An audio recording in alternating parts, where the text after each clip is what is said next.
L'habit, c'est important. Il sert à nous couvrir, à nous protéger.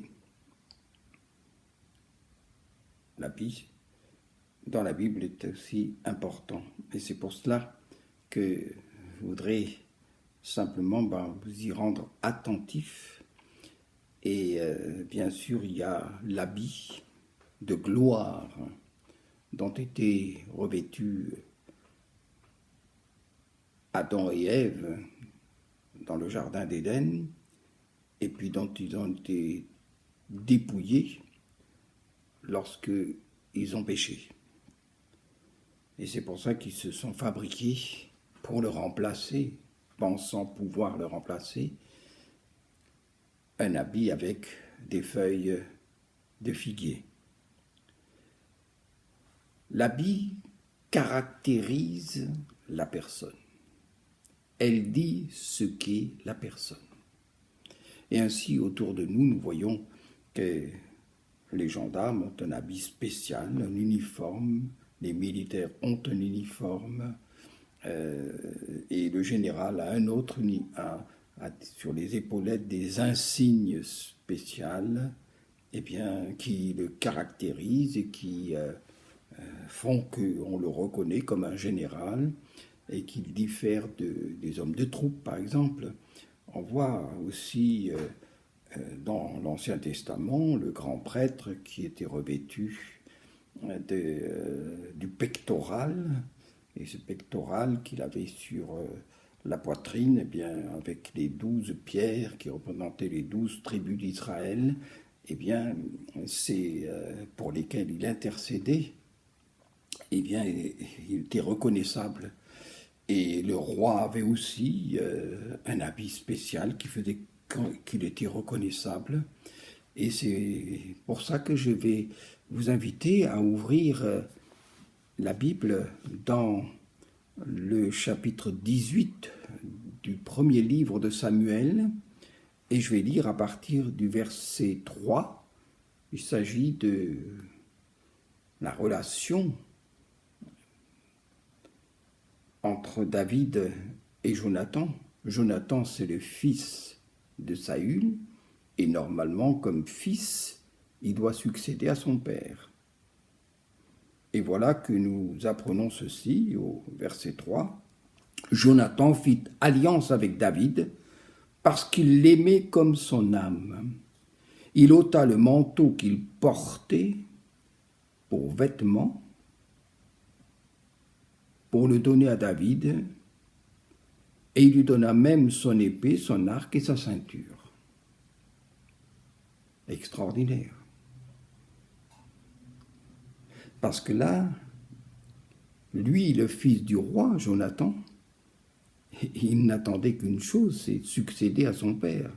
Son père mort, c'est lui qui prenait la place de son père. Il devenait roi à la place. Il y a une révélation qui est donnée à Jonathan et qui se traduit par ses vêtements, ses propres vêtements, qui indiquent ce qu'il est, ce qui le caractérise. Il est fils de roi, il est héritier et il va hériter du trône de son père. Il remet ses vêtements et puis aussi les armes à David. Il a une révélation prophétique. En un instant, il comprend que ce n'est pas lui qui sera roi, mais c'est David qui sera roi. Et il l'accepte. Il pourrait lui en vouloir, il pourrait être jaloux, pas du tout. Il l'accepte, il le reconnaît et il lui donne ses habits. Ses habits, c'est pour toi. Mes habits sont à toi parce qu'un jour, c'est toi qui régneras sur Israël. C'est extraordinaire. Et c'est là qu'on voit que l'habit, ce n'est pas seulement un bout de tissu, mais c'est plus. L'habit caractérise la fonction, la personne qui le porte. Ainsi, le roi, avec ses habits, comme la couronne aussi, était caractérisé aux yeux de tous pour le rôle qui était le sien et sa fonction. Et là, Jonathan remet ses habits, ses armes, en disant « c'est toi qui me succédera ». Son père, bien sûr, ne peut pas supporter cette idée. Et c'est pour ça qu'il y aura ce conflit. Il y aura d'un côté la jalousie de Saül à l'égard de David, mais de l'autre côté, il y a l'amour de Jonathan, son fils, pour David. C'est très curieux. Mais en lui donnant ses vêtements, il reconnaît bien qu'il sera roi. Et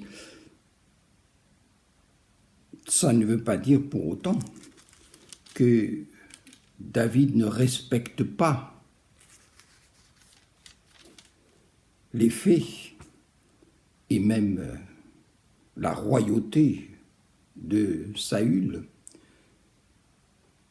Le chapitre 24, toujours de Samuel, du premier livre de Samuel, nous rapporte un événement, c'est-à-dire que David, avec ses hommes, s'est caché dans une grotte, et c'est dans cette grotte bien que, justement, le roi Saül se réfugie aussi, lui qui est à la poursuite de David. Et alors, nous apprenons ceci, c'est qu'il pourrait tuer et se débarrasser une fois pour toutes de Saül, et il ne le fait pas. Et alors, au verset 5, nous lisons « Les gens de David lui dirent « Voici le jour où l'Éternel te dit « Je livre ton ennemi entre tes mains. Traite-le comme bon te semblera. » David se leva et coupa doucement le pan du manteau de Saül. Après cela, le cœur lui battit parce qu'il avait coupé le pan du manteau de Saül. Et il dit à ses gens, « Que l'Éternel me garde de commettre contre mon Seigneur, loin de l'Éternel, une action telle que de porter ma main sur lui, car il est loin de l'Éternel. » Allez, ce respect. J'ai coupé, et ce sera pour prouver, lorsque Saül se réveillera, et prouver, j'étais tellement près que j'ai coupé un petit bout de ton vêtement, de ton manteau. J'aurais pu te tuer, mais non, je ne veux pas le faire, parce que ce serait lutter contre celui que Dieu a oint. Et je respecte ce que Dieu a fait lorsqu'il t'a appelé. Vous voyez, c'est tout à fait différent. Et par ailleurs, nous disons, je ne mettrai pas la main sur loin de l'Éternel. Mais il y a le vêtement, c'est rien du tout. Un petit bout de chiffon du manteau, c'est rien du tout. Ben non, le petit bout de tissu, eh bien c'est toucher à la royauté. C'est toucher à l'onction que Dieu a mis sur Saül. Et alors, il dit, il tremble. Et c'est là que nous découvrons l'importance du vêtement. Le vêtement caractérise la personne. Bien sûr, après, on parlera d'un vêtement spirituel. Et il y a aussi un autre cas, c'est celui d'Élie, qui s'en va, qui va monter au ciel. Et Élisée le poursuit. Et c'est dans le 2e livre des Rois, au chapitre 2, verset 13, Élisée le poursuit parce que ce qu'il veut, c'est avoir l'autorité que Élie avait. Et alors il lui dit, alors c'est le chapitre 2, verset 13, je vais lire, Il releva le manteau qu'Élie avait laissé tomber, puis il retourna et s'arrêta au bord du Jourdain. Il prit le manteau qu'Élie avait laissé tomber, et il en frappa les eaux, et dit, « Où est l'Éternel, le Dieu d'Élie ?» Lui aussi, il frappa les eaux, qui se partagèrent çà et là, et Élisée passa. Voyez, un bout de tissu, c'est rien du tout. C'est le vêtement d'Élisée, le vêtement, c'est rien. Non, c'est là. Le vêtement caractérise la personne. Et l'onction, l'autorité, la puissance de Dieu, l'esprit qui repose sur lui, eh bien, il est lié aussi avec ce vêtement. C'est ça qui est assez extraordinaire et qu'il faut comprendre. Il y a un lien très fort entre les deux.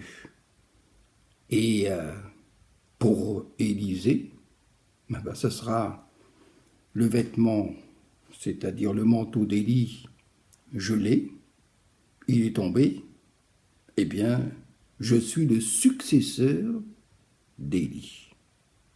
Je deviens le successeur d'Élie. Il y aurait beaucoup de choses à dire sur le vêtement dans la Bible. Il y a un vêtement qui est très particulier dans le Nouveau Testament, c'est le talit. C'est le châle de prière. Et Jésus en était revêtu aussi. Mais nous verrons dans une prochaine émission, dans un prochain message, eh bien, ce que Jésus a fait avec le talit. Mais les gens ne sont pas idiots. Et ils avaient tout de suite compris que si l'on touchait le talit, le vêtement de prière de Jésus, il serait béni. Mais ça sera pour la prochaine fois. Que Dieu vous bénisse.